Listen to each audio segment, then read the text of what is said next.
I call this special meeting of the San Carlos City Council to order. We will take public comment for items not on the posted agenda. Seeing no public comment, we will start with new business. Item 3A, study session on California high-speed rail, Caltrain high-speed rail, blended operations, and Caltrain electrification. Mr. Mora. Thank you, Mr. Mayor and members of council. I have a PowerPoint for you tonight, and what I'm going to try to do is show you a lot of visuals that some of which you may have seen and some of which you may not have seen in the interest of kind of giving you a big picture, and I'll go through these relatively quickly so we can save most of the time for discussion.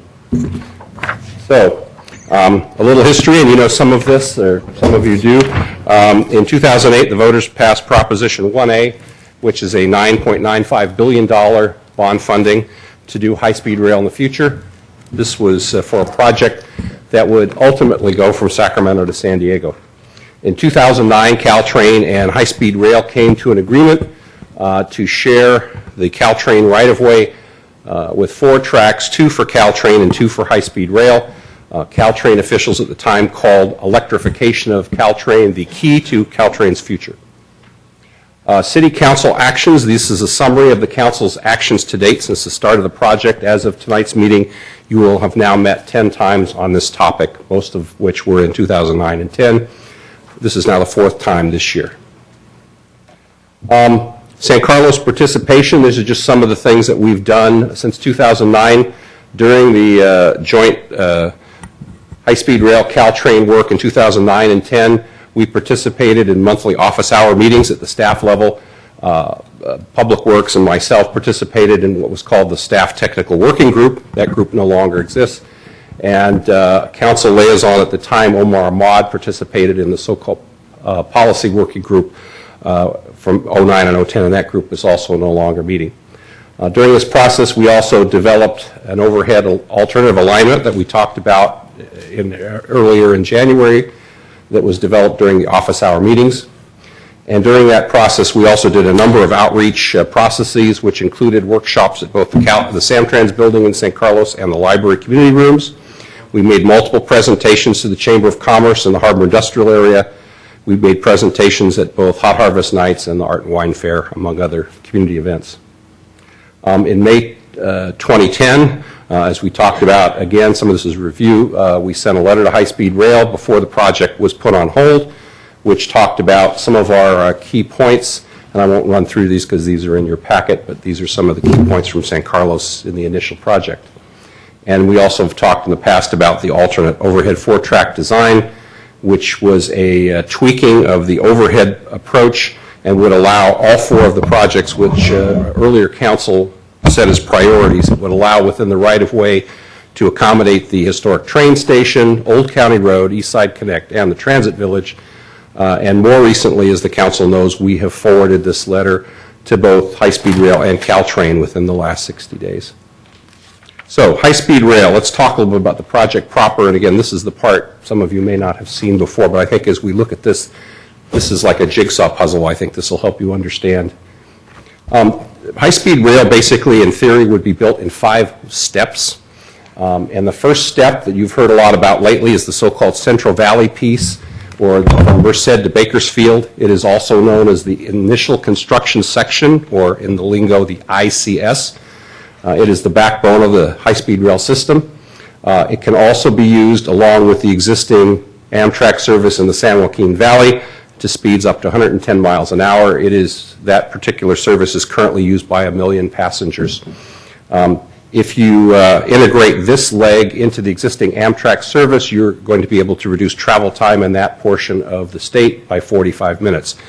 Of perhaps additional significance is this segment, which goes from Merced to Bakersfield, costs $6 billion. It is the lowest cost segment in high-speed rail, and there are $2 billion, roughly, of Recovery Act funds that came to the state 2 years ago that must be used, or construction must start by September of this year for that money to stay in the state. And the other $3 to $4 billion could come out of that $9 billion we talked about earlier. This decision will come relatively quickly. If the state matching money is to be made available, it would have to be included in the upcoming 2012-13 state budget, which is targeted to be adopted this June. It's only a couple months away.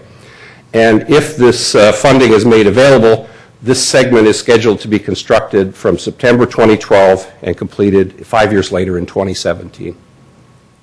I want to put this slide up just because you've probably heard some of this in news reports, but this is a common slide you'll see if you go to high-speed rail briefings.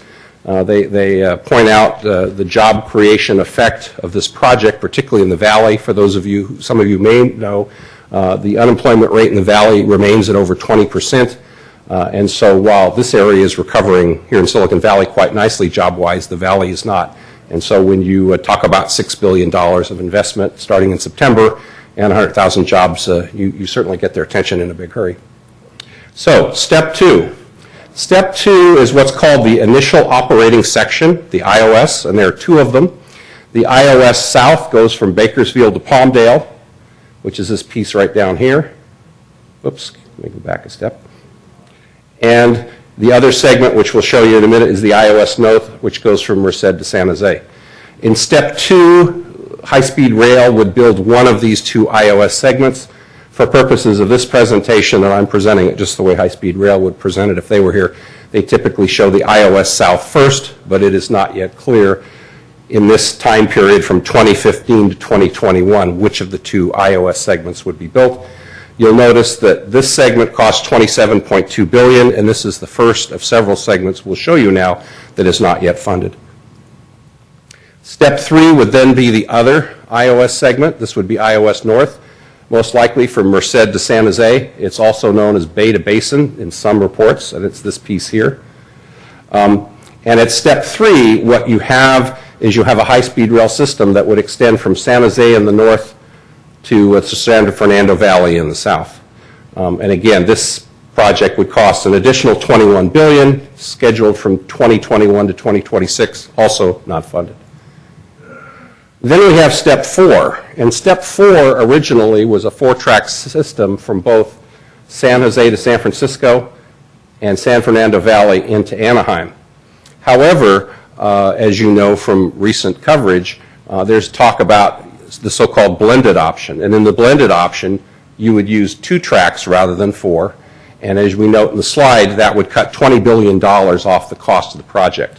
So the cost of this phase, step four, without the four tracks, in other words, just two tracks, has gone from $43 billion to $23 billion. This would be constructed, started in 2026 to 2030. It is also not funded at the moment. And perhaps most important for one of our later discussions, this is the point at which the passing tracks would be needed, some 14 years from now. And then finally, there's talk about potentially having a fifth step. And two things could happen at the fifth step. You could either have four tracks, go from 2 to 4 tracks, from San Francisco all the way to Anaheim, or you could add extensions from Merced to Sacramento and from Anaheim to San Diego, and that's not costed. But the four-track segment is costed, and that's another $20 billion, also not funded. And that, if you did all 5 steps, you'd have the system completed by the year 2033. This slide here actually shows you the financing, and again, I think this is very helpful to understand in terms of how much money is available and how much money would be needed to complete the entire system.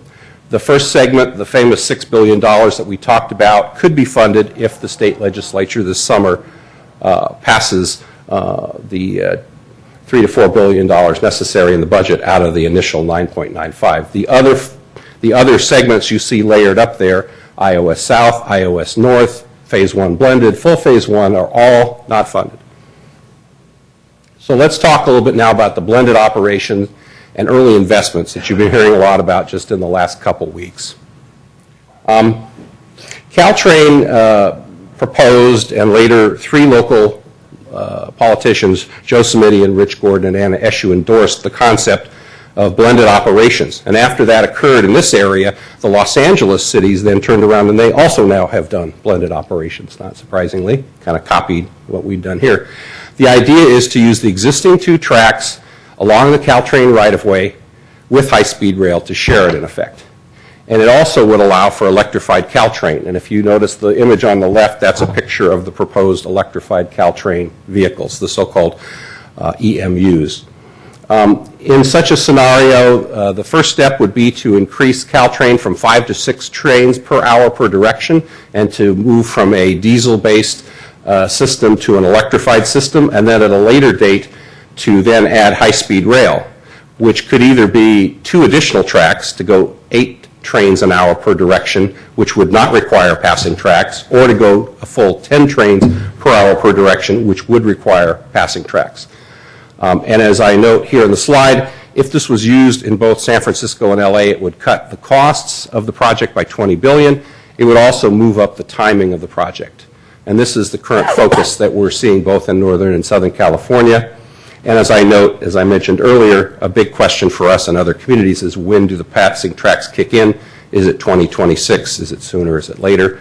There's also a question, and you'll see this as we get into some of the comments from some of our neighboring cities, about when will there be funding for grade crossing money? Because unlike San Carlos, where all of the streets are grade separated, that is not true in many of our neighboring cities. This is a slide that shows the Caltrain process in terms of planning for both electrification and shared systems. You'll notice that the box up here, capacity analysis, was completed at the end of last year.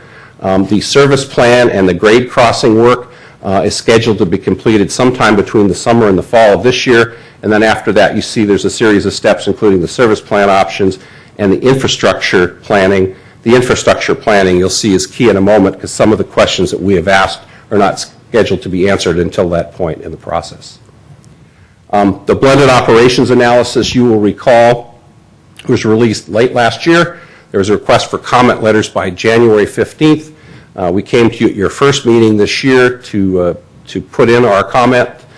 We were one of 3 cities in the peninsula that commented, the others being San Mateo and Mountain View. No other cities commented in time for the comment period. And this talks about the findings, the fact that shared systems are doable. You can go from 5 to 6 trains with Caltrain. You can go up to 8 without passing tracks and up to 10 with. And then it shows you the different passing track locations. Again, we've covered some of that.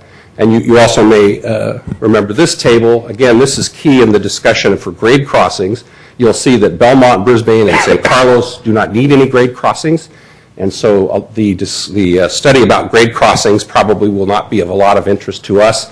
However, if you're Burlingame, Redwood City, or San Mateo, that study will be obviously of heavy interest to you because all 3 of those cities have 7 at-grade crossings. And as you increase the frequency of trains going through the crossings, you have the potential of making it harder to get in and out of those cities and also to increase east-west traffic congestion. Our comment letter, which we sent last month, you will recall, we issued, there are 8 points. It's in the staff report, so I won't go through these, but these are the key points that we focused on that we asked Caltrain staff to answer. As it turns out, through coincidence, this morning the responses from Caltrain came in, and I wasn't aware they were coming in today, or we might have delayed this presentation, but they did respond to the comments from the 3 cities. They also apparently got a response from the city of Belmont towards the end of last week, even though the responses were due a month and a half ago. It came in sort of a last-minute response. Some of the responses they issued in terms of our comments were that they will respond to our 2010 letter, Caltrain will, in the infrastructure phase, which is 2 steps away, so probably sometime in 2013 or later we'll get a response. They will also respond to the passing track questions that we raised, again, in the infrastructure phase next year. And they also issued some responses to Councilmember Olbert's email that had been forwarded to them. Some of the other questions that came in from the other agencies that they responded to, they recognize that local traffic may be impacted as the number of trains increases, particularly if there are no grade crossings, and they'll address that in the studies. They will study all the passing track options. The initial results may come in the summer or fall of this year, more discussion next year. They'll discuss the need for grade crossings and the impact on freight. Okay, then we can talk a little bit about the bookends, also known as the early investments. The early investments are a proposal to take $1 billion for the San Francisco area and another $1 billion for the LA area, and to match it with so-called non-high-speed rail money. The LA areas have already embraced this. They have a list of projects, and they have a agreement, so-called MOU, Memorandum of Understanding, completed, and that's being submitted to high-speed rail as we speak. The San Francisco area agencies, including Caltrain and MTC, are working on a comparable list that is due in a couple weeks, and that's one of the reasons that they've begun the outreach process that we've been talking about. The belief in Sacramento, if you talk to the governor or the legislators, is that if they were to, in addition to funding the Central Valley, provide $1 billion in each of those two bookend areas, that they could provide jobs, they could reduce long-term high-speed rail costs, because obviously you're moving up some of the early construction. And quite frankly, from staff's perspective, some of this, I think, has to do with gaining additional legislative support to get the funding for the Central Valley. And maybe a cynical observation on my part, but that's my guess. Of particular interest to this area, and in particular some of the comments I've heard from council previously, is that of interest here is that if the bookend money was received in the peninsula, and if it was received with the draft list of projects Caltrain has provided, it would be enough money to electrify Caltrain within the next 6 to 8 years, roughly. And as you can see, the process is this list will go to MTC in the next couple weeks, and then to high-speed rail in April. And as I mentioned, we've had updates on this process in the last week or two. It's kind of like late-breaking news, it were. First with what they call the Staff Coordinating Council, the staff members along the peninsula who are working on this project with Caltrain, and then last Tuesday in San Carlos, and then there are additional presentations coming up. The criteria for these projects: it has to be located on the peninsula high-speed rail segment. It has to support Caltrain modernization, things like electrification. It can't compromise the local planning process, and it has to have a 50-50 match of Prop 1A high-speed rail money and non-1A money. This is the table that Caltrain has issued to show the projects that they would propose for this early funding. It includes additional money for the so-called advanced signal system, which they are already working on putting in. It has $785 million for Caltrain electrification and another $440 million for the so-called electric vehicles, the EMUs as they call them, and then additional things such as access improvements, which are parking improvements, and improvements related to the San Jose Diridon station. The Group 2 improvements, which at this point there is no funding for, include things such as the San Francisco downtown extension, infrastructure upgrades, grade crossings, passing tracks, etc. I think there's a couple significant things in this slide. The first is, as you probably recall from the earlier slide, the total cost of blended systems in Step 4 is $19 billion. Even if you front $2 billion of it now, you're still short, if you want to look at it that way, $17 billion. And that's the reason that all of this work is delayed to the future. And obviously, the item we've been focused on, the potential of passing tracks in San Carlos, first of all, there's a question of whether they need to be built at all. But if they do, this is again in the area of not funded. So it could be the case, if the Group 1 funding moves forward, that Caltrain electrification could be funded in the short term, but the passing tracks may not. Caltrain electrification and the so-called overhead catenary system, or OCS, have a couple of artist rendering. And for those of you who haven't seen these before, it shows you what Caltrain electrification would look like in San Carlos. This is a typical at-grade section, and you can see that what essentially is being added here are the so-called catenary poles and then wires. There's a wire on either side and then this wire in the center. Similarly, at the station, there would be cantilevers on either side at the platform. And again, this is just a rough artist rendering. If Caltrain electrification were to move forward, there'd obviously be a full environmental impact report prior to any project work.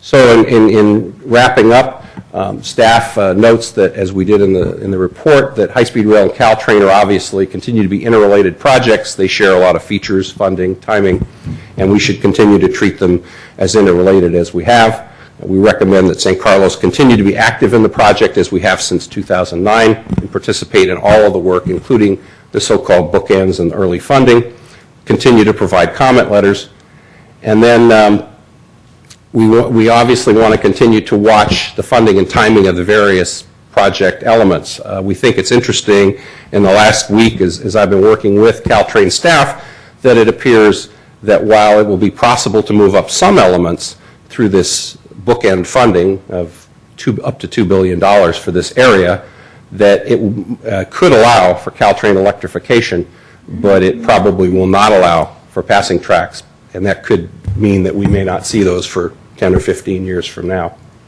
So with that, be happy to answer any questions that you have. Thank you, Mr. Moore. So the way we're going to run this is we're going to do questions from council. If there's any public comment, we'll do that after questions, and then I don't know how much of a discussion you're really going to want since it's a study session, and we also need to be wrapped up by 7. So we'll start with questions. Mr. Grocott, you want to start?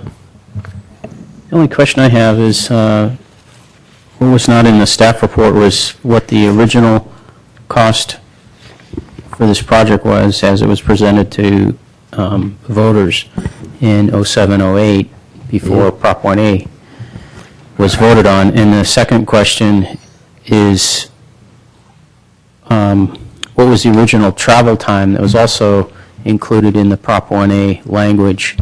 I think it was in Prop 1A, it didn't talk about some of those cities you had on the map. It more talked about, I believe, from Los Angeles to San Francisco. But That's the original route, yes. From LA to San Francisco. Yeah.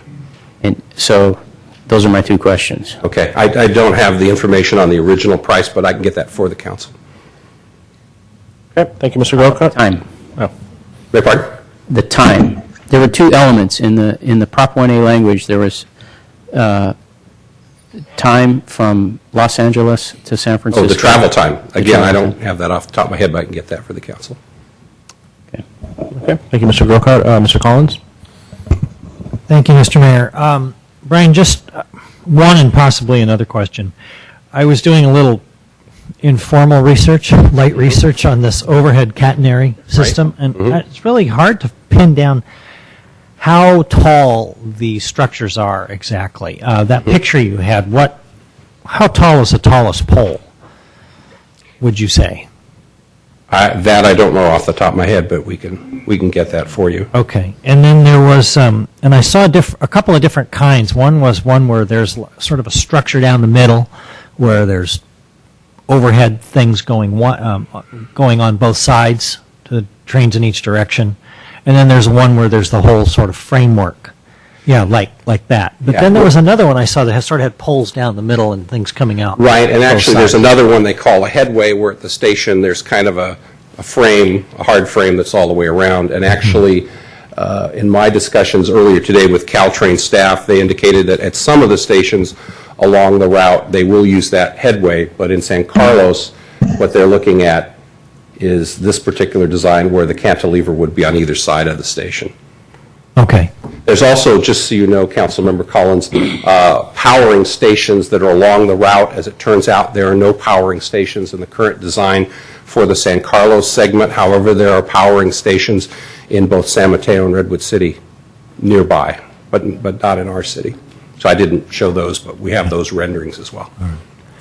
And what sort of footprint does this system, the support system, require? Would it be much outside the actual track structure? Our understanding is that the catenaries are within the existing right-of-way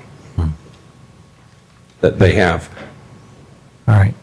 And I guess you're aware, we're all aware, we've been getting lots of emails and questions from residents and that sort of thing. I've seen some of the questions, and actually, I think as I indicated in the presentation, one of the key questions that we heard, the question of when will the city's 2010 letter get answered, we got an answer to that Right. this morning, namely it will be answered in the infrastructure planning phase by Caltrain if it is not answered by high-speed rail before.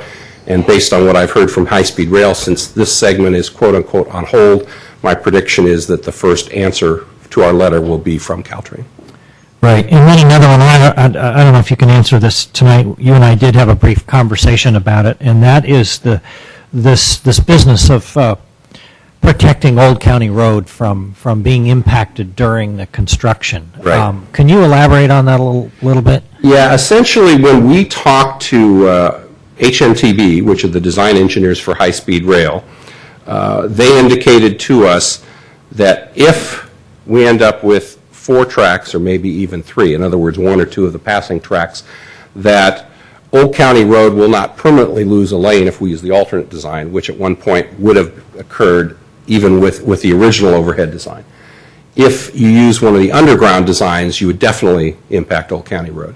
However, if you stay within 2 tracks, you're not going to impact Old County Road permanently, and anything that would happen along there, even in the wildest scenarios, would be just during temporary work on the catenaries. But since we have 20 feet of right-of-way between the Transit Village proposal and Caltrain, it seems likely that that would further minimize the impact if we stay with the 2 tracks. I mean, at this point, from the discussions I've had in the last couple days, since the passing tracks now are not only not funded, but have been pushed out 15 years, it seems likely that some of the concerns about Old County Road during construction are not going to come to pass, since we're not talking about anything like adding a viaduct, removing the berm, or any of the things that potentially could result in some narrowing of the street during temporary construction. But at this point, it looks like that's some years in the distance.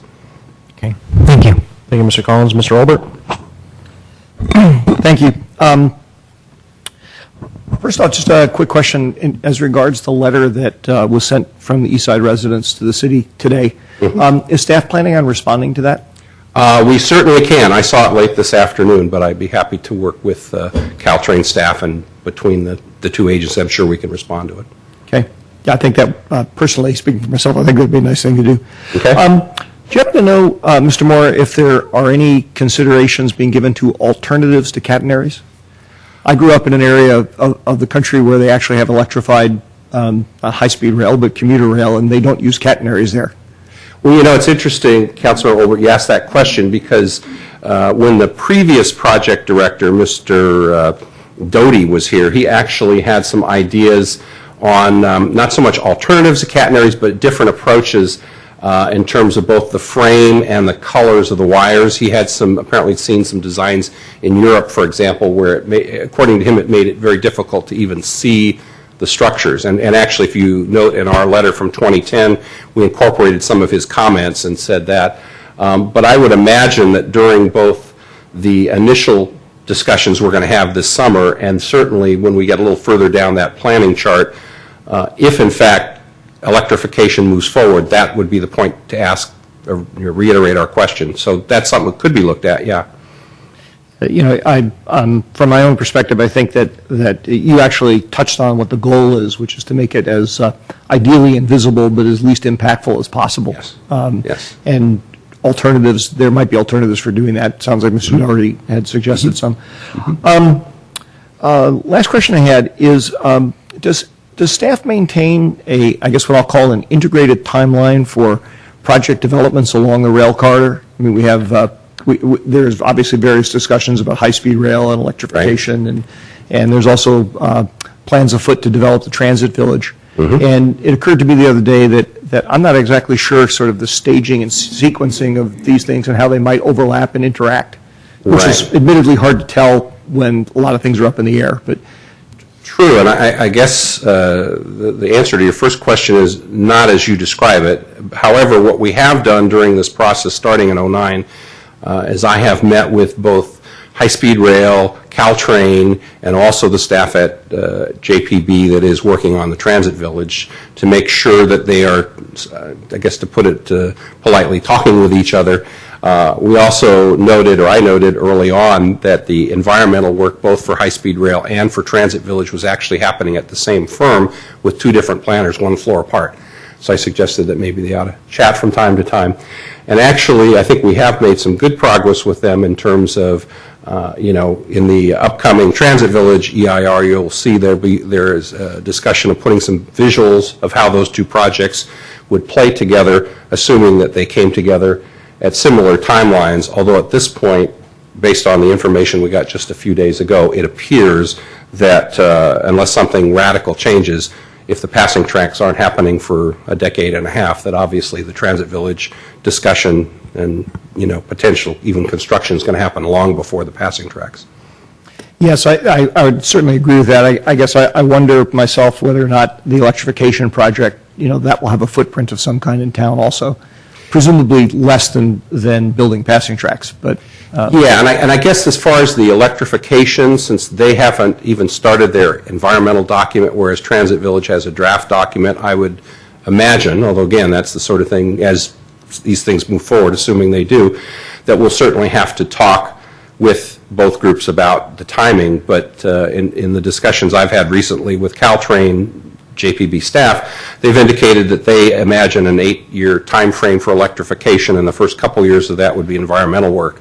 So in theory, it might be the case that the environmental document on Transit Village would be done, and indeed the construction might be underway and even completed before electrification even started. But you're right, and I hear your point, that as those two start to move, we'll want to obviously coordinate how that all happens, and to the extent that the two of them may touch, they'll need to be coordinated, absolutely. Other issues aside, what concerns me is the worst possible outcome would be to have multiple projects that just happen to one ends and the other starts, and so we end up looking at a decade and a half of construction along the corridor. Agreed. Thank you. Mr. Grisilli? Question, the only question I really have is, Mr. Moore, do you know if the dollars that you're quoting in your report there are current dollars? Actually, those numbers are inflated. They use a 3% per year inflation factor, and then I believe there's an additional 9 years thrown in from start to finish on construction length, so they don't really believe at high-speed rail it's going to take as long as those time segments show them, and that's the reason that they say that the so-called $79 billion, and the $98 billion numbers are conservative. But I think the thing to emphasize tonight is that there's, and again, I recognize these are big numbers. There's only $9 billion of state funds and $2 to $3 billion of federal funds for all of this stuff. So it would appear, again, from the staff perspective, that once you get past the Central Valley and you get past the bookends, you only have a couple billion left. The steps 2 through 5 are essentially unfunded, and so I think as when some folks talk about will we see all of this, anytime soon or in our lifetimes or whatever, I think there's still some valid questions about that. However, it does appear there is enough money to do the Central Valley, and there is enough money to do the early investment. And certainly one of the interesting questions I think for the peninsula in the next couple of weeks is how interested are we in potentially utilizing some of high-speed rail's money to electrify Caltrain. And since you brought that up, assuming that the center was built, the bookends were spent, all that money was spent, it wouldn't be for naught in theory. I mean, there would be some advantage to that, especially as you mentioned in the Central Valley. Absolutely. The Central Valley could use that leg to enhance their Amtrak service. Okay. In this area, you could electrify Caltrain, and I don't have the specifics about Metrolink in LA, but you're right, Councilmember Grisilli, there's certainly benefit. Okay. Thank you. No questions. So moving on to public comment. Thank you, Mr. Mora. We have speaker slips from Elizabeth Lisinski and then Andre Carpio. Elizabeth Lisinski, San Carlos. Thank you for giving us this opportunity to address this question. I have some comments and then I have some questions. I hope I do live long enough to see high-speed rail. I have this feeling I won't, but I think if you've ever been overseas anywhere, third world countries have high-speed rail. So it's, I think, time we got on board. But I would like to make comments about the modernization of Caltrain. I take Caltrain twice a day, and I can tell you that those trains definitely need modernization. We need current signaling. I mean, even getting on the train with the announcement boards that are so out of date and don't function and don't ever provide you with the information you need on what train is coming in if the trains are delayed. So part of the modernization program for Caltrain includes improving the notification to riders. It's very important. And the trains break down all the time, so we really do need to move forward. I would like to encourage you in whatever capacity you have to help make that happen.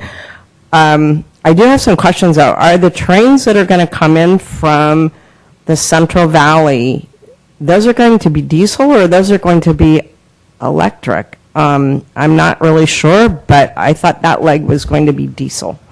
Ask all of your questions, and then we'll have staff jot those down, and Okay. then we'll answer them after we're done with public comment. Okay, I think that's my biggest question right now. Okay, Thank you. we'll get you an answer. Mr. Carpio?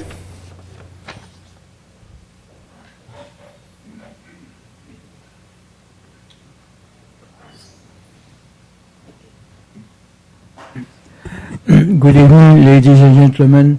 My name is André Carpio.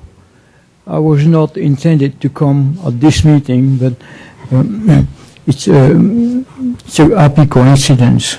I like to have a definition. I have been involved in movement and dynamics all my life, and all of a sudden I see high-speed rail. So I'm going to ask you, what is moving, the train or the rail?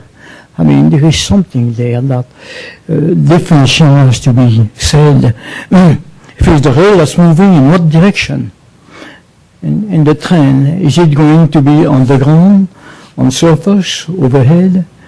What is the noise pollution? Have you taken that into consideration? I don't know. Anybody? We'll get you answers, sir. We'll answer your questions after you're done. Yeah. Well, if you have a copy, I would like to read it. Thank you. Thank you. Is there any other public comment? Okay, Mr. Moore, do you want to answer those handful of questions?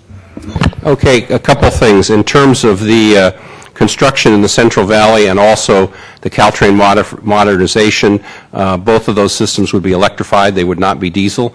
And one of the benefits that we hear from Caltrain about electrification is when you move from a diesel system where you have steel on steel to an electrified system, presumably you'll have much quieter operations in addition to faster operation, so there should be some benefit for both the riders and the neighborhood.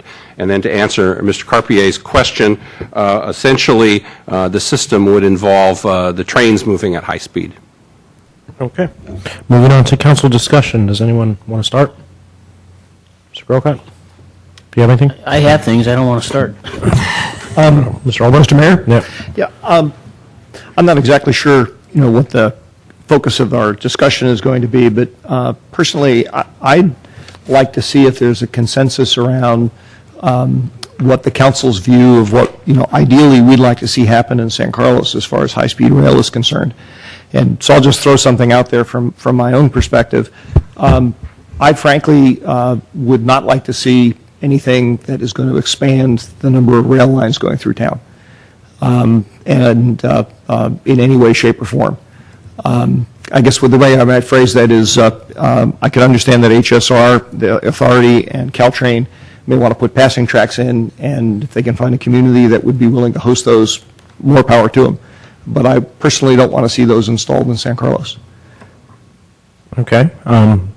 Do you have anything else you'd like to add? And we'll talk about the council viewpoint, but do you have any other discussion points? There's probably a bunch of other things, but I'm just trying to see if we can get started on and I'm actually just curious what the consensus view of the council is, actually. Okay, Mr. Griselli, do you have anything? Mr. Collins? Well, just to follow up on Councilmember Olbert's comment. Ron? You have to talk on your microphone. Oh, I'm sorry. Sorry about that. Just to follow up on Councilmember Olbert's comment about expanding rail lines in San Carlos. It was a long project to get the grade separations done, and I feel the same way, that taking those down in light of the fact that we've got Transit Village coming up, there's going to be enough construction for electrification at some point. To me, I realize that all the experts say that you can put 4 tracks in. Part of me says no, but part of me just says it's the disruption that I think is going to would just cause a lot of, I guess, a lot of concern and outcry from the residents. I'm not sure actually that we need 4 tracks. I have yet to be convinced that there's ever going to be 8 or 10 trains an hour. So I'm not of a mind at this point, unless somebody convinces me otherwise, that it makes a lot of sense for us to support anything more than a blended system in which San Carlos doesn't have bypass tracks and doesn't have 4 tracks. Okay, Mr. Grocott. Well, one of the reasons I asked a while back to even have this on our agenda and to do a study session was because there was so much going on with this project. I guess you'd say politically, really, and yet the staff report hits only on the details of the phases and the construction and so forth. Doesn't hit, of course, on the political side.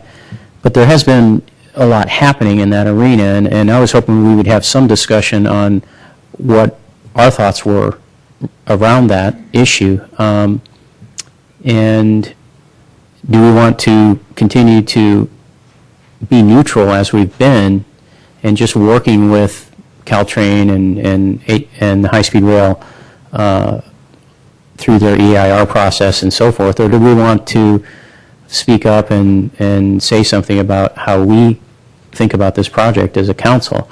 That's why I asked the question about the funding. I didn't want to. I brought some material here that says what the funding is, but some of it is, just is from folks writing letters to the editor. I wasn't sure how accurate it was necessarily, but I believe it talked about a $39 billion project originally, and then the funding that was to come from 1A was about 9.8 of that money, and the rest was to come from investment, private investment, and from federal funds.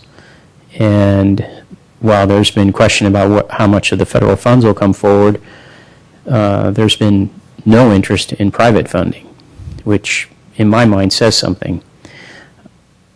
So I was hoping we would talk about that. I was hoping we'd also talk about the issue that Mr. Olbert brought up about 2 tracks or 4 and how we feel about that. And then thirdly, I would like us to talk about possibly joining one of the groups that meets and talks about the issue of high-speed rail, like the Peninsula Consortium or one of those, because I think it's important to know what our neighbors are thinking.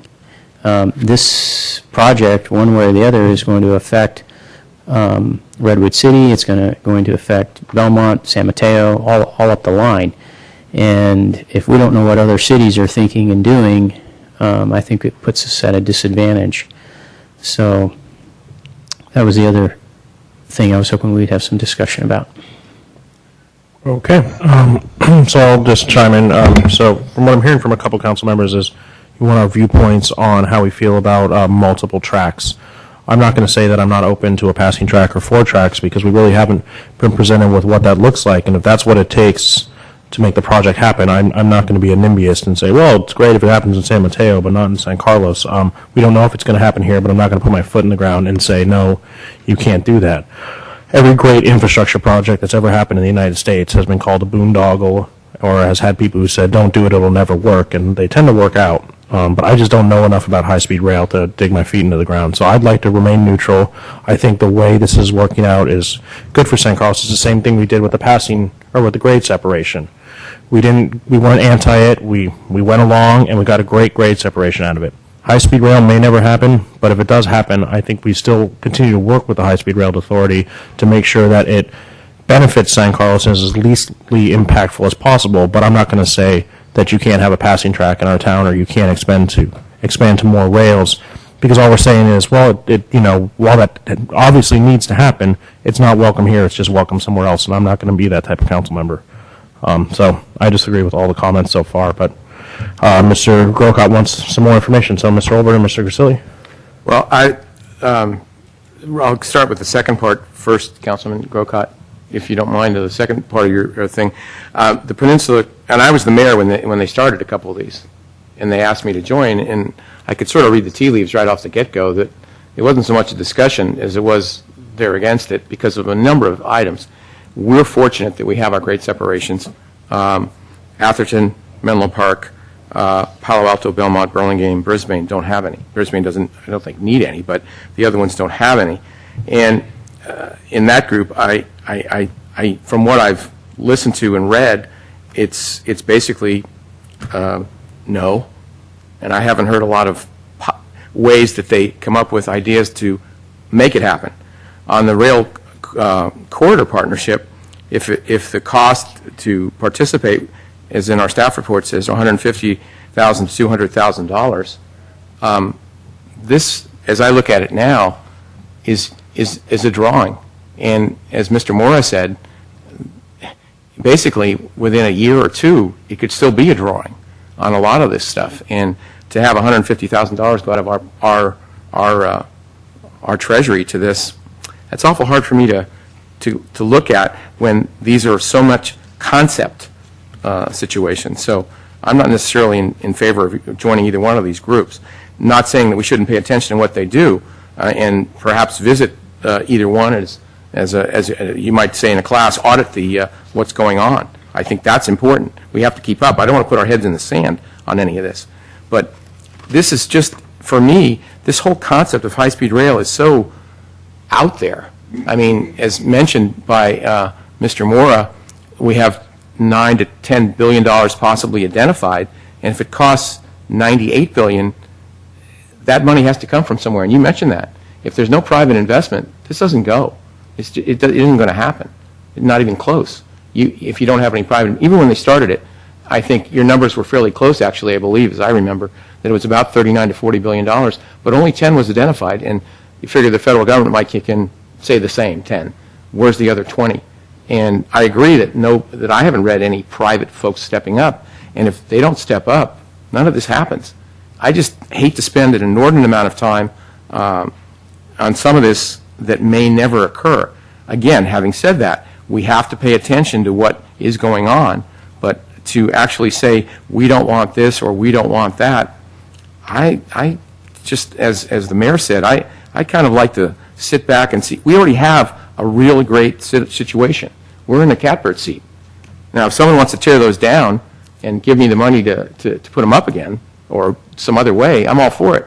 But short of that, we have a great situation. So I'm a little bit more of the let's monitor this, keep looking at it, as many reports as we can get, but I'm not necessarily a matter of joining or putting our foot in the ground or our line in the sand, rather, relative to what we do or do not want, or should I say, do not want. I certainly anticipate that we want to tell them what we want, but not necessarily what we don't want. Mr. Olbert. Yeah, actually, I just had one sort of clarifying question that I wanted to ask Councilmember Grocott. I think I heard Councilmember Collins and myself talk about how we were not in favor of an expansion of the number of lines through town. And I wasn't quite clear where you had come down on that. I know it was only one of the items that you were talking about. Well, when I was at the meeting at the Samtrans building the other day, the other evening, and Shaman, is his name? Seamus, sorry. Yeah. When Seamus was giving his presentation, I was heartened by the idea that we might be able to limit the project to 2 tracks. And what I was hearing through that was our grade separation would be fine, which you're right. I think Mr. Collins said, that was a long project for San Carlos. Anytime you do a project of that measure, there's a lot of pain and suffering that goes on in the community to put up with the construction. So hearing that it could be 2 tracks and our grade separations would be perfectly fine for running high-speed rail, that's the first I'd ever heard that. Before, I was always hearing that, well, we'd have to tear down our grade separations, raise them 5-10 feet, because of the extra width means you have to get up above the roadway, and unless you want to dig your roadway down and so forth, all these complications. So when I heard that about the 2 tracks, I was very heartened. Then what I heard from Mr. Mora tonight was, well, Caltrain is going to address that issue later, and really what Caltrain is saying there is they're not going to address it. They're going to hear from High Speed Rail, and they'll let us know what High Speed Rail has told them. And I think that because what I was hearing from the Caltrain staff is they also would like to see a 2-track system run up and down the peninsula with this shared service model, if you will. And if there's going to be passing tracks, what I was hearing from them is it would be much better and much less painful to our communities if that could happen either closer to the city, to San Francisco, or further to the south down in the Mountain View area. And I don't know what Mountain View thinks about that, but I do feel like we need to take a stand. I think we need to take a stand for our community and say, we've been through this once before. We don't want to go through it again. And if we're in favor of Caltrain electrification, so we're on board for that. But as regards high-speed rail, we're in favor with our representatives in Sacramento, because Jerry Hill's talked about this, Joe Smidian's talked about this, and before that, when he was in the Assembly, Ira Ruskin talked about it, and they all seem to be in favor of what these folks came up with, being this blended system. And let's get on board with that and say, yeah, we want 2 tracks, or we'll accept 2 tracks, but we're not going to be looked at as the place to put a 4-track or even a 3-track passing system. So that's how I feel about it. Mr. Mayor?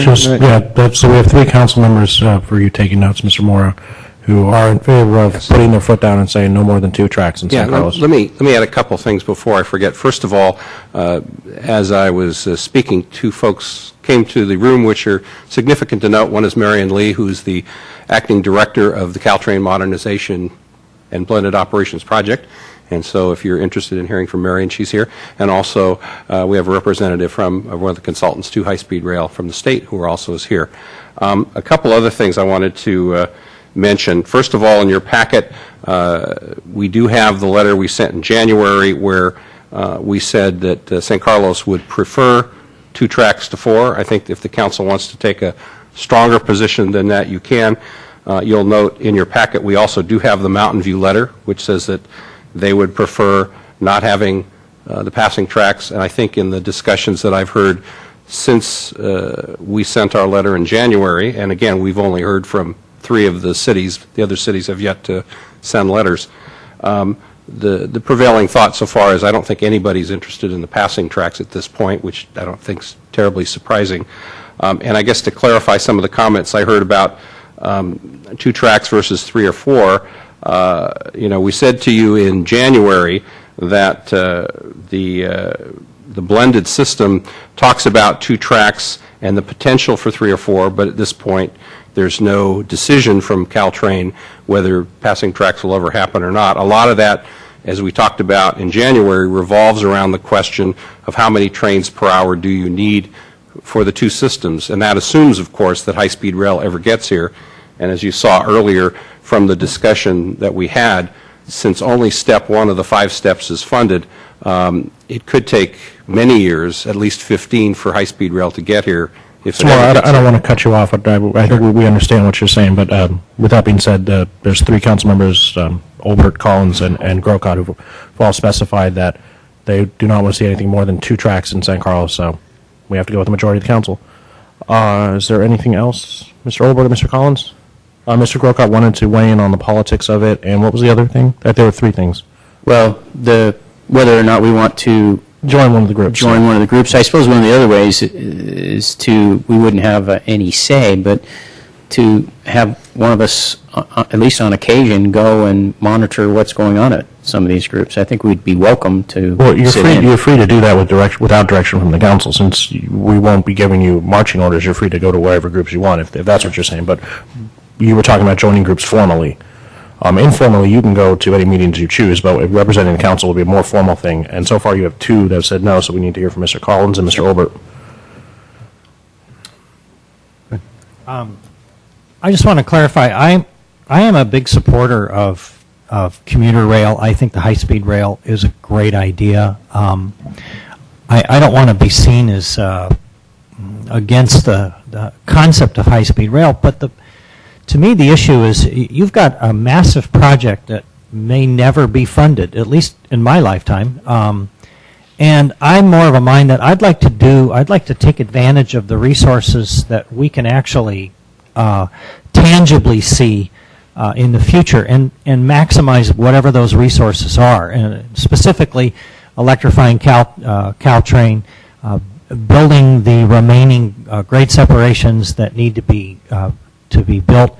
Those are of more immediate concern. So it's not that I'm necessarily for putting our foot down, although I don't believe it's in San Carlos's best interest to continue to support a 3 or a 4-track system when it's so far in the future. Maybe it's something that future councils can consider down the line, but since this project has such a long time frame and a quite uncertain revenue stream, that's really why I feel that we really ought to be firm on our feeling that we want the blended system that remains the two-track system now. But I do support the entire concept of high-speed rail, and particularly electrification and modernization of the entire Caltrain system. Mr. Collins, we're going to need a clarification because you said something 5 minutes ago and now it's a little less unclear. We're giving staff direction on kind of how the council feels, and you were one of three who said in your comments that you believe it should only be 2 rails in San Carlos. Are you sticking with that, or are you saying? I'm sticking with that. Okay, good. So then the direction was right. And the other question is, do you feel that we should join one of these groups formally, and whether or not we should weigh in on the politics? I don't think there's really any point to joining these groups formally. I agree with Mr. Grocott. We go, we monitor, we get information that we think is useful to us. I don't know about the political side of it. I'd have to know more. Okay, Mr. Olbert? I was just going to say that to me, whether one of the things I'd like to hear about before we decide whether we're going to join one of these groups or not is, since the council has made clear its perspective here, if staff comes back and says that putting that perspective into practice is best served by joining one or more of these groups, then I'd be happy to entertain it. But I don't think that's a decision we need to make right now, one way or another. And I just wanted to also add that I too think that improving infrastructure is a smart thing to do. I think there are smarter ways to do this. I don't pretend to understand exactly what they are, but I take great heart from the fact that the concept of the blended option actually arose because of initial resistance to building a 4-track system throughout the peninsula, and so quite possibly there will be another solution that will work for everybody's needs. Okay, so it seems like we only have support for one of the 3, so I think we're kind of done. I mean, are there any last comments? Mr. Grocott, do you have anything?